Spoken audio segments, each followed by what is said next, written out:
Today's Warframe dev stream just ended and we've gotten a metric ton of super interesting info not only on the brand new Warframe Dante and the long-awaited Inaros rework, but also finally we got a true difficult endgame mode, much needed changes to Archon shards, brand new Augment Mods that turn some old frames completely upside down, and much more.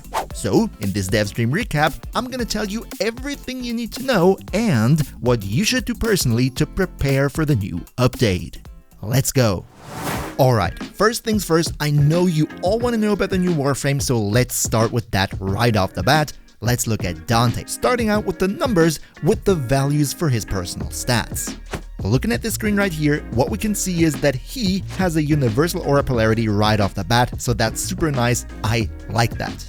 Then, in terms of survivability, we don't have a lot of base health, armor, or shields, so he might be a little bit more on the squishy side, but as we're also going to see later, he is capable of having overguard, so I assume this is going to be his main source of survivability. However, looking at the energy, without any mods, at rank 30, he is going to have 270 base energy. That is a lot, and it nicely undermines the fact that this is a caster-type Warframe who wants to cast a lot of abilities in rapid succession.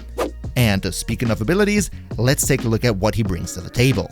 First off, his passive is really nice, because from what they said, you get increased status chance against enemies that you have fully codex scanned. So in order to prepare for Dante and the new update, you might want to dust off the old codex scanners in your inventory and get out there and scan some enemies. Dante's first ability brings out his Exalted weapon, his Exalted Tome, this book type of weapon, which is called Noctua.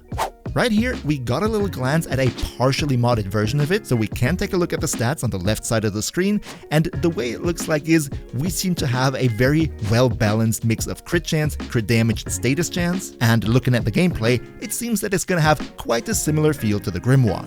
However, in contrast to the Grimoire, this thing right here does pure slash damage, 100%, and with 20% status chance, I can imagine that we're gonna see quite some slash-heavy builds on this one, and it still remains to be tested how viable this thing is gonna be in high-level combat when it comes to damage, but I will keep you updated once it is out. But, and this is the big but which sets the Noctua apart from the normal Grimoire, this thing can have unlimited amounts of Tome mods on it. As we remember, the Grimoire could only have one invocation and one canticle mod, but this one can theoretically have 8 different Tome mods on it at the same time, so it has the potential to be a huge source of buffing to the Warframe. I'm sure we're going to see some crazy builds on this once it is out. I will test it as well. So yeah, Dante's first ability is summoning this book and using it in combat. Now, ability 2 and 3 are kind of connected in the sense that both of them are 2 separate magic spells, one light and one dark one, and they do different things. The second ability is called the Light Verse, and it is responsible for the defensive purposes, the overguard and all that stuff. And the third ability is called the Dark Verse, and what it does is it slashes the enemies, applies slash procs to them, and deals damage. These 2 magic spells are the ones that you're constantly going to be casting in different orders. Different orders because of his fourth ability. As you see down in the bottom right corner of the screen, you have this little tome symbol there. On its left and its right page, it records which were the last 2 spells that you casted. And depending on which of these 2 spells you casted and in which order, different things are going to happen once you cast your 4th skill. If you cast 2 light verses and then the 4, you will get a huge chunk of overguard. I hope this scales pretty high. If you cast 2 dark verses, the slash procs that you previously inflicted with the dark verses will sort of explode on the enemy, so the procs will be gone, but the enemy therefore will take a lot of damage, so this has quite a bit of nuking potential. If you go first dark, then light verse, you will get 3 floating enemies, spectre sort of things, that will distract the enemies for you and be on your side. And if you go first light and then dark, you will summon a sort of spectral version of your Noctua that is floating next to you and automatically attacking enemies, kind of like the weapons that Zaku pulls from the enemies, and it will attack the enemies alongside with you.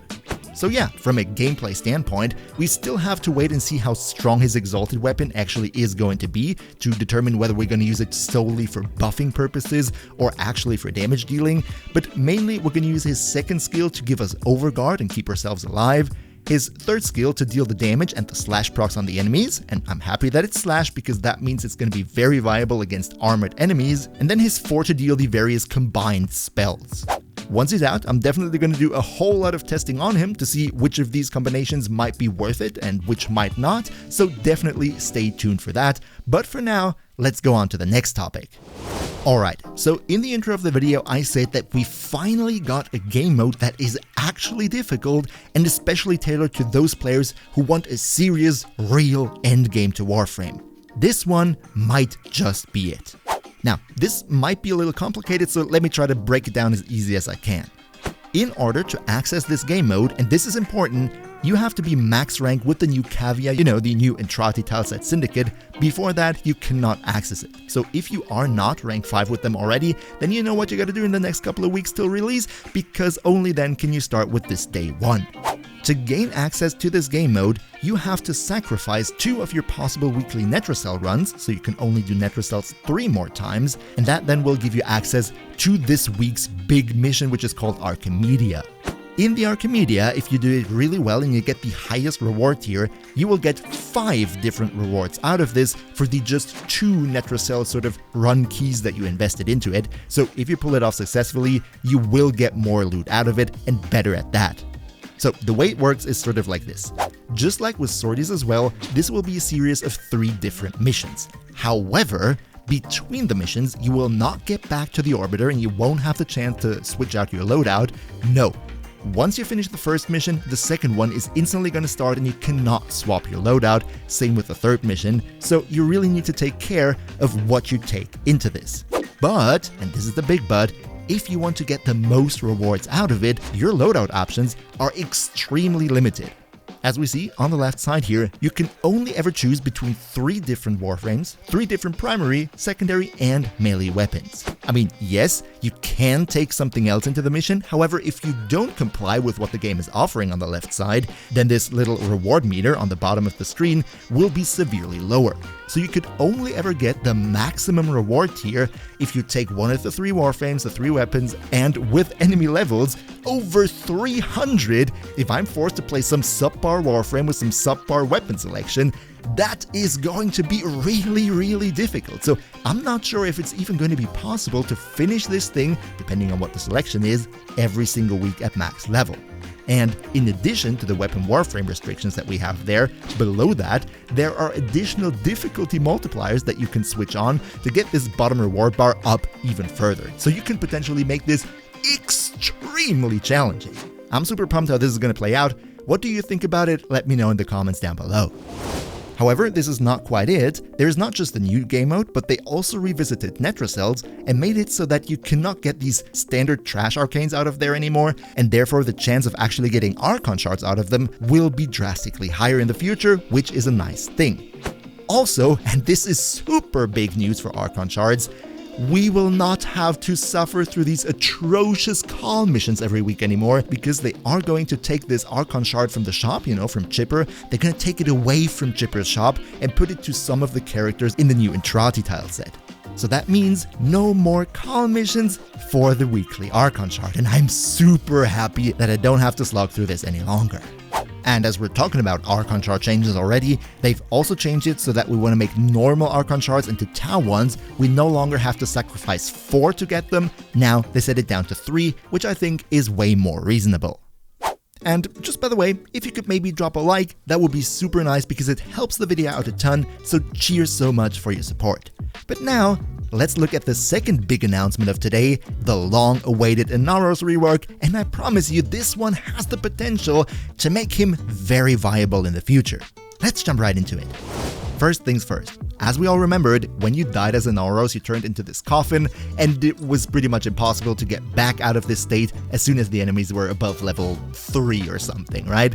This has changed now, because now, if you die as Inaros, you're gonna turn into a sand ghost and you can actually run around and punch enemies, and you get revived not by dealing damage, but by actually hitting a certain amount of punches, so you don't even have to kill anything.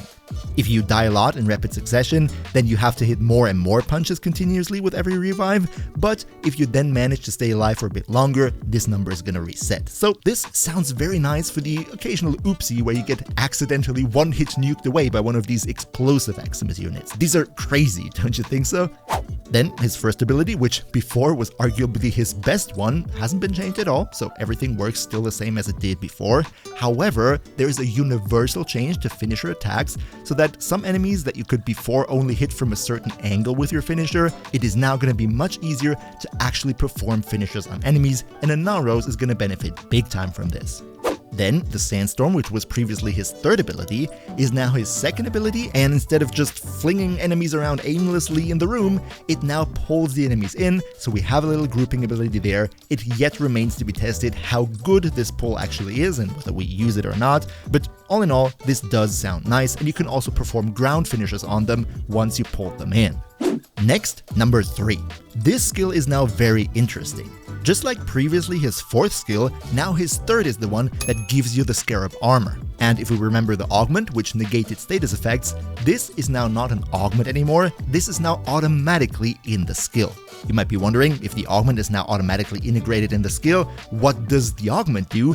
And this is really interesting. The augment for this skill now gives you protection from death, however, once the duration of the augment has run out, it inflicts you with a big slash proc, and if you don't have enough health at that point, or you don't heal back while the slash proc is added to you, this slash proc then will kill you. This might be quite interesting. I'm looking forward to that. And his 4, the Scarab Swarm, is now going to spread much faster throughout the entire room, and whenever you kill an enemy that is affected, you will spawn a Sand Cat that will then go and spread this thing even further among the enemies and help you in combat. Also, the damage of this ability now does not scale with ability strength anymore, so we probably don't need that all that much, but with Inaros health, so that makes total sense and incentivizes us to have as much health as possible. Also, and this is super big, instead of just dealing one corrosive effect like it did before, this now constantly deals corrosive status effects to all affected enemies, making this a really good tool for armor reduction, especially if we use green Archon shards that, as we know, can increase the amount of corrosive stacks, so that maybe in the future, Inaros can even full armor strip entire rooms, making him a lot more useful. And last, but definitely not least, let's talk about the 10 new Augment Mods that are going to be added with the new update. And believe me, there are quite the gems in here. Let's take a look. For Styanax, we have Axios Javelineers, which allows the ultimate ability to extend its own duration if you manage to impale enemies with those spears. If you run your Styanax on a damage dealer build with this ultimate ability, you will love this. Then, for Loki, we have a decoy augment with a little typo there. Enemies that are attacking the decoy do not get 300 random status effects, they get 3 random status effects, and it increases the reflected damage. This is nice to passively spread status among enemies, however, I do not think that it's gonna revitalize Loki in terms of meta. Also, there is one universal change to the decoy ability, not just for this augment, but like for everybody. The decoy's health is now going to scale with the enemy health, so that if you go high, the decoy is also going to take quite some shots, and I think that was long overdue, so that's a good change. Then, for Neja, we have an augment for his 4, where when an enemy that is impaled by one of these spears suffers a status effect, the status effect is going to spread to everybody who is impaled. This might or might not be good, I have yet to try that out. For Baruch, we have the chance to get more attack speed and more crit damage, so that is definitely neat, though I hope that the cap of 30% scales with ability strength, because otherwise I don't think this would be worth the mod slot. Then there's a Vex armor augment for Chroma, which makes that you take damage that your allies actually receive, and then you heal a bit whenever your squad kills enemies. This sounds kinda really clunky. Maybe I'm wrong, but it kinda sounds like you only want to run this in a pre-made team, and it does not really work for random lobbies. But let's see what the community makes out of this.